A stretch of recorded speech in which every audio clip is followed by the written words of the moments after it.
"Excuse me, ma'am, are you really married?" The question caught Rachel off guard. "What do you mean?" she replied, puzzled. "I had hired a private investigator for a certain investigation," the person continued, their voice solemn. "From the report of that investigator, I heard an unexpected fact that left me unable to hide my shock. If my husband has been exploiting my frequent night shifts to have a sweet affair, I will never forgive him." Rachel, a nurse at a general hospital and an adjunct, was celebrating her first Christmas since marriage. She reflected on her relationship with Daniel. They had met at a social gathering, bonded over their shared last name, and married after 4 years of dating. Daniel, 5 years her senior and a gentleman, worked as an area manager at a retail store, often traveling for business. With no children yet, Rachel took night shifts to earn extra income, enjoying more days off as a result. Their marriage, although relatively new, had been filled with tricks and dates until Daniel's unexpected presence at home after one of Rachel's night shifts raised questions. "I'm home." "Huh. Daniel, you're not off today, are you?" Rachel asked as she walked through the door. Daniel, visibly uneasy, hesitated before responding. "Well, you see, I have a sudden business trip starting tomorrow. They gave me the day off today." Rachel felt a pang of disappointment at the news of Daniel's upcoming week-long trip. She had been looking forward to their rare consecutive holiday, hoping for a slow evening together. "If it's for work," she sighed, trying to mask her disappointment. With no other option, she shifted gears and decided to drive Daniel to the airport. The drive took about 2 hours, and his flight to the head office in New York was another 2 hours. After bidding Daniel farewell at the airport, a place she rarely visited, she took a leisurely stroll and had lunch at a nearby famous cafe before returning home. Exhausted, she collapsed on the sofa and noticed an unfamiliar envelope under the TV stand. It must have been something Daniel, who was supposed to be on a business trip, had left behind. Feeling a twinge of guilt, she opened the envelope and found an album filled with pictures of Daniel, an unknown woman, and a little girl, possibly around 5 years old, in front of a kindergarten classroom, dressed in a school uniform. What on earth is this? Her mind raced. Could Daniel be having an affair? And with a single mother? Unforgivable. Infidelity, the word echoed in her mind, prompting her to dial Daniel's office. Feigning casual conversation, she subtly asked about his supposed trip. To her shock, they informed her that Daniel was on leave. Moreover, there were rarely any business trips from their branch to the head office. Confusion set in. Daniel had claimed he was away on business, but he was actually on bereavement leave. I hadn't heard anything about it. He had been lying to get time off or just to meet with the woman and child in those photos. That was the only conclusion I could draw. Determined, I began searching for a detective agency. After settling on one, I planned to visit the next day. Yet throughout it all, I couldn't shake the realization that Daniel had been deceiving me for the entire 4 years we've been together, fabricating these supposed business trips. A profound emptiness washed over me. Perhaps from exhaustion, I eventually drifted off to sleep. When I woke, it was already 6:00 a.m. the next day. With an appointment set for 10 a.m. at the detective agency, I carefully packed the envelope. I found a larger bag to ensure it would increase. As the appointed time approached, I walked through the gates of the detective agency for the first time in my life. The words I had rehearsed flew out of my head the moment I opened the office door. Inside, I found a young detective, barely in his mid-20s, dressed casually like a college student. Seeing my surprise, he greeted me with a casual smile. "You think I'm an immature-looking detective," he said, lightening the mood. "Oh, no, I'm sorry," I replied quickly. "It's just this is my first time in a place like this. I'm a bit nervous." He chuckled softly and gestured for me to sit on the sofa, ready to hear my story. After a brief exchange, I placed the album, which had ignited my suspicions of Daniel's infidelity, on the table. True to his profession, the detective swiftly began gathering necessary evidence. Making coffee with practiced ease, he carefully examined a copy of the photograph showing Daniel, the woman, and the little girl in front of the school. "This is likely a significant clue," he remarked, pointing out the clearly visible name of the school. Without delay, he searched for the preschool online and placed a call from another room. I couldn't see how he obtained the information, but soon he returned with news. The little girl in the photo was indeed enrolled at that preschool, currently on a leave of absence located in New York. The investigation will be costly, but I was determined. Despite being a nurse, I had been investing in stocks and forex since adulthood, achieving reasonable returns. Now I resolved to use these funds for the investigation. The detective estimated the trip's duration, uncertain depending on how quickly we could gather evidence. Yet beyond financial concerns, what drove me was the deep humiliation of being deceived by my husband. I was determined to gather proof at any cost. The detective speculated that once Daniel returned home, the little girl might also resume attending preschool. The next day, I went to work as usual, hiding my turmoil beneath a facade of normalcy. I carefully replaced the envelope and its contents exactly where I had found them. Soon after, I received a message from Daniel, who was supposed to be away for a week, informing me, "Sorry, my business trip is extended by 3 more days. I'll be back on Sunday." Following our plan, I contacted the detective on the day Daniel was scheduled to return home. The detective, eager to begin, flew to New York the next day to initiate the investigation. That evening, I received a surprising call from him, revealing an unexpected development. "During the preliminary investigation, we've uncovered something unexpected," the detective started. "What do you mean?" I asked, bewildered. "I'll be back tomorrow. Can we meet soon?" I responded with urgency in my voice. I visited the detective's office promptly after finishing my night shift the next day, consumed by thoughts of Daniel's possible infidelity. Was he cheating after all? I asked the detective as soon as I arrived. The detective hesitated before responding, his expression grave. "No, I think the situation might be even more serious." His words made me swallow hard. "What do you mean?" "Firstly, it appears true that your husband took bereavement leave from his company. But Mrs. Smith, are you sure you're really married to Daniel?" he asked, his tone cautious. "What are you implying?" "We officially registered our marriage 6 months ago," I protested.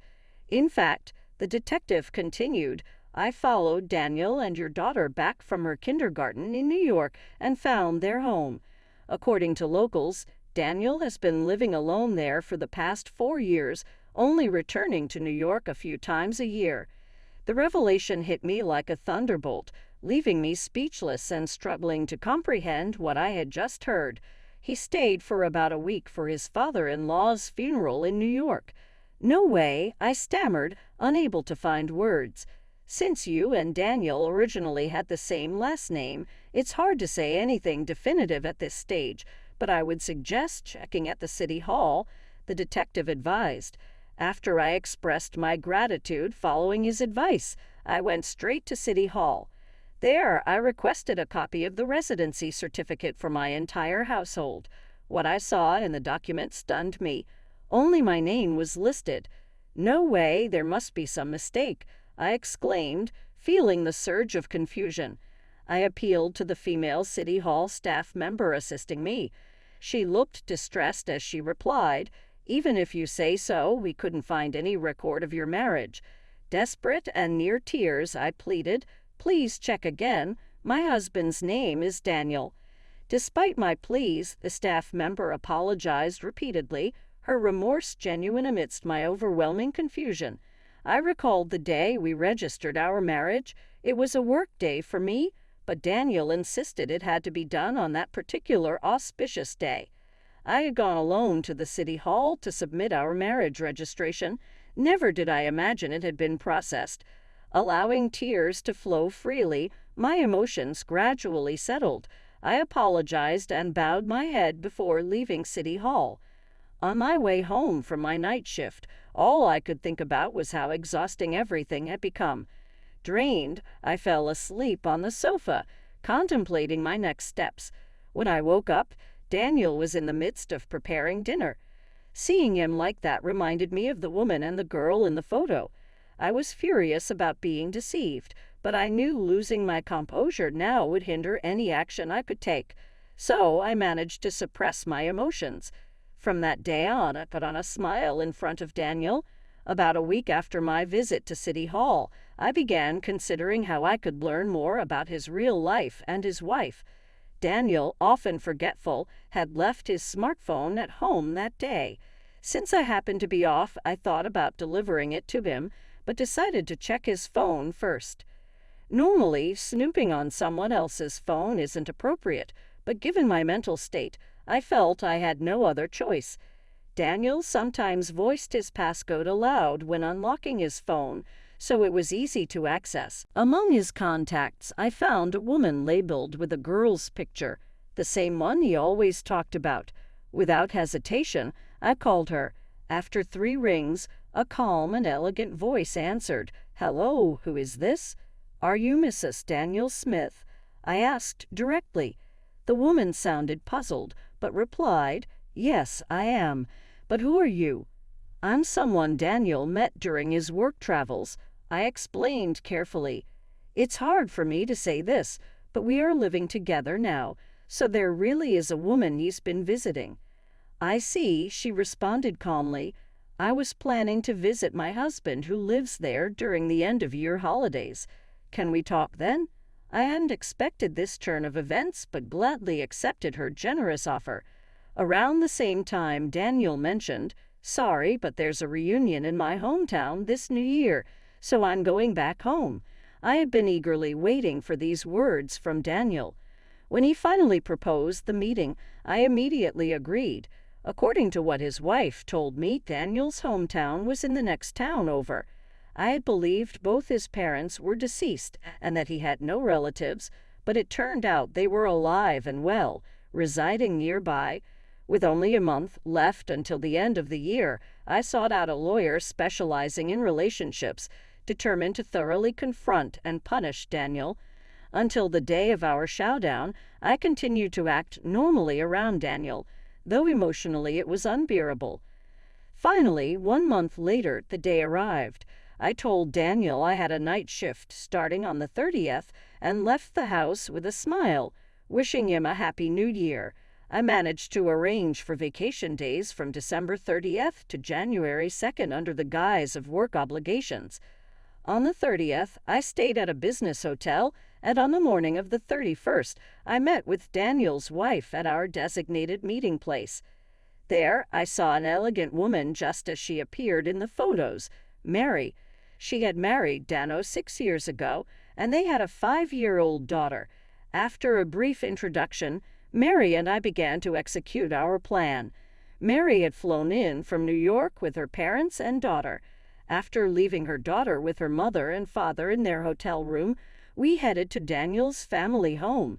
Mary had already spoken to Daniel's parents beforehand, so I was surprised when they greeted me with deep bows upon seeing me as planned.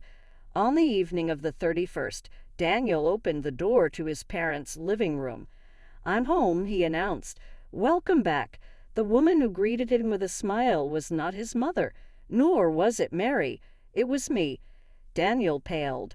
"Why are you here?" He stammered. I faced Daniel calmly with a smile. "What's this? Weren't you married to me?" Daniel was stunned into silence. Before he could respond, Mary spoke up quietly. "What's the meaning of this, Daniel? We just had a baby and needed help from our parents. I asked you to work away from home, but behind our backs you've been leading a double life and having an affair."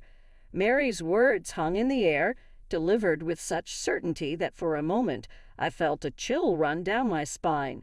"I'm just glad we're on the same side now," I began, directing my anger at Daniel. "Every time you said you were going on a business trip, You were actually meeting with your family. You were married. Why? Why did you approach me? Did you think you could deceive me? This is marriage fraud, you scum. When I asked your company about your business trips, they said you hardly ever go on them. What were you thinking? You have such a beautiful wife and an adorable daughter at home. I was such a fool to believe your lies. Confronted by both of us, Daniel's smirk suddenly broke into laughter. I wonder how I was found out, he mocked. Living a double life was fun, especially with Rachel working nights. It was easy to deceive you because we have the same last name, and you were mostly working nights. Upon hearing these callous words, Daniel's mother, who couldn't believe her son's deceit, gave him a punch in the face.